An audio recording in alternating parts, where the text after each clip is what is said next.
The crisis at Stamford Bridge is spiraling out of control, and legendary Captain John Terry is officially sounding the alarm. He is speaking out on social media about the dire state of the club after the shock sacking of Liam Rosenior. Terry claims he has been left completely in the dark regarding the interim leadership of Callum McFarlane, and he is genuinely worried about the team's ability to even qualify for Europe. Looking for a fast-charging, ultra-responsive stylus for your iPad? Meet the 2X Fast Charge Active Stylus Pen, designed for 2018 to 2025 Apple iPads. Take your creativity and productivity to the next level. Click the link in the video description to shop now on Amazon. Liam Rosenior has officially been axed as Chelsea manager after a disastrous 106 days in charge. His tenure was defined by poor results and a complete disconnect from both the fans and the dressing room. From the viral mockery of his leadership buzzwords to his inability to handle team leaks, we are breaking down the 6 critical issues that forced the board to cut ties with him so abruptly. Big moves are happening behind the scenes at the marketing powerhouse AEG Presents as they shake up their leadership team. They have just promoted Katie Mee Miller to Vice President of Integrated Marketing for AEG Regions, while bringing in industry veteran Chelsea Cloud to lead brand strategy at Golden Voice. These 2 heavy hitters will be responsible for connecting global fans to the world's biggest artists and driving massive growth for their iconic festival portfolio. The chaos continues as former star Emmanuel Petit has issued a harsh warning to Cesc Fabregas regarding the vacant Chelsea managerial job.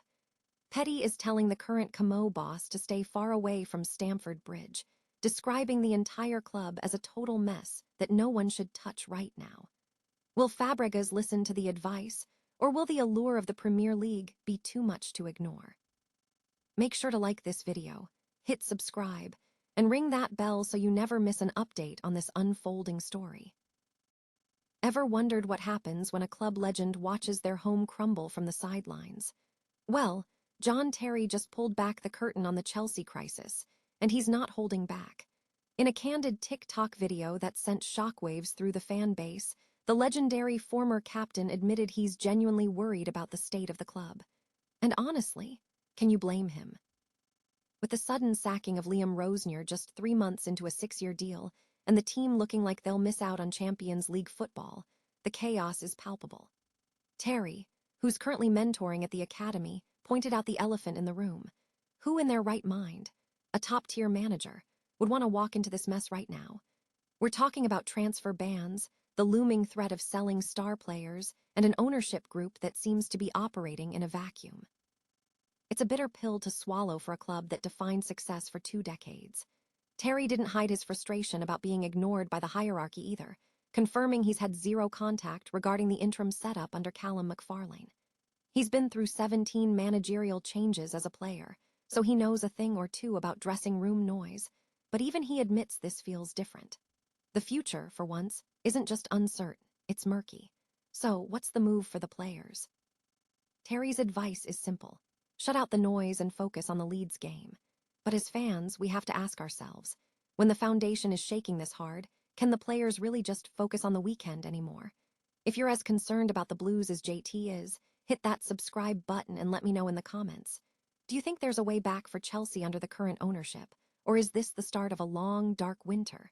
Sometimes, the most painful truths are the ones we need to hear the most. 106 days.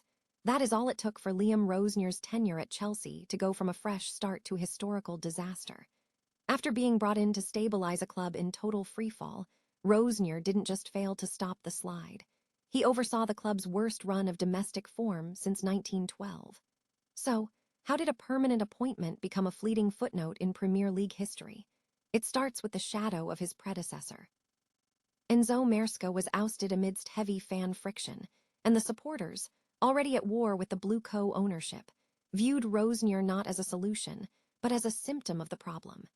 He was branded a Blue co guy, a move that felt like the board was simply hiring their friends, and in the volatile atmosphere of Stamford Bridge, that is a branding death sentence.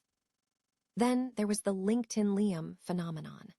While Rosenior tried to bring a modern, professional edge to the dugout, his reliance on buzzwords and cryptic philosophy backfired spectacularly.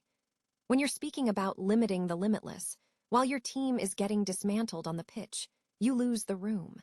And speaking of losing the room, the dressing room was in absolute chaos. From leaks about team news appearing on Instagram via players' barbers to senior stars like Mark Cucurella and Enzo Fernandez, openly pining for the days of the previous manager, Rosenior was a captain without a crew. Behind the scenes, things were even bleaker. Reports suggest he was nicknamed the substitute teacher by his own squad, a devastating indictment of how little authority he truly commanded. When you couple that lack of respect with a tactical approach that saw the team fail to score in their final 6 matches, it's clear why the project collapsed. Trevoh Chalobah's public rebuttal of Rosenior's claim that the players weren't trying hard enough was effectively the final nail in the coffin. It was a complete breakdown of communication, culture, and credibility. At the end of the day, Chelsea is a results business, and when the notes you're passing to players on the touchline are replaced by total silence from the goalposts, the writing is on the wall. Ultimately, Rosenior was tasked with the impossible, managing a club that seemed to be fighting itself as much as its opponents. Do you think any manager could have survived the Blueco era, or was this job doomed from the start? Let me know in the comments below, and don't forget to subscribe for more deep dives into the chaos of modern football. Sometimes, it's not about the manager's tactics, it's about the structure that failed them first. Ever wonder who pulls the strings behind the massive spectacles of Coachella, or your favorite regional stadium tour? AEG Presents is making some serious waves in their marketing department, signaling a clear shift toward a more integrated, data-driven future for live music. They've just announced 2 major power moves, naming Katie Mee Miller and Chelsea Cloud as their newest vice presidents. Let's start with Chelsea Cloud, who is stepping into the role of VP of Integrated Marketing at Golden Voice, the legendary promoter behind Coachella. If you've followed the world of brand partnerships at Universal Music Group, you know her work. She's the brains behind massive collaborations like the Rolling Stones and Keurig, and the American Airlines Fly to the Beat campaign. Bringing that level of high-octane brand experience to a festival giant like Golden Voice isn't just a hire, it's a strategy shift. She's looking to bridge that gap between massive corporate partnerships and the raw, fan-first energy that makes these festivals cultural touchstones. Then we have the promotion of Katie Mee Miller, a veteran who knows the AEG ecosystem inside and out.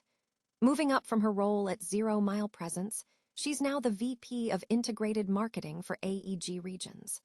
While Cloud is tackling the global brand side, Miller is laser-focused on the heartbeat of the company, North American regional performance. She's tasked with scaling operations and turning data into ticket sales, proving that AEG is looking to tighten its grip on regional markets while expanding its global footprint. It's clear that Victoria Torchia, the SVP leading this charge, is building a squad designed to bridge the gap between artist, brand, and fan more effectively than ever before. This follows a wider trend of aggressive restructuring at AEG, from expanding their global touring division to record-breaking years at venues like the O2 in London. So what does this mean for the future of live music? It means the experience is becoming more strategic. As AEG continues to dominate the touring landscape, managing heavy hitters like Taylor Swift, Ed Sheeran, and the Rolling Stones, these leadership moves suggest they aren't just selling seats, they're building digital ecosystems around every show. What do you think about these high-level corporate shifts in the music industry? Is the marriage of big brands and live music making concerts better, or are we losing the soul of the performance? Let us know in the comments below, and don't forget to hit that subscribe button for more deep dives into the business behind the music. After all, the best shows aren't just played, they're engineered. Is Chelsea Football Club a project worth saving, or is it a career-ending trap waiting to happen? Former Blues star Emmanuel Petit certainly has an opinion, and he is pulling absolutely no punches. In a blunt warning to Cesc Fabregas, Petit has effectively told him to stay as far away from Stamford Bridge as humanly possible, bluntly calling the current state of the club an absolute mess. It is a bold statement, but can you really blame him? Right now, Chelsea feels like a ship caught in a permanent storm, and everyone watching from the outside can see the wreckage piling up. Fabregas is currently carving out a brilliant reputation for himself in management over at Como, which naturally makes him a prime target for big club rumors. But as Petit pointed out, if you are choosing between the prestige of a club like Barcelona and the chaotic instability currently gripping Chelsea, the choice is a no-brainer. You go to Barcelona. You steer clear of the toxicity. We are talking about a club that reportedly has a shortlist of 5 to 10 candidates for the manager role, all while the internal dynamics seem to be crumbling. Look at what happened with Liam Rosenior. His tenure was cut short after losing the locker room, specifically clashing with the Spanish-speaking core of the squad. When the dressing room turns on a manager that quickly, it is a flashing red light for any coach with ambition. So, what do you think?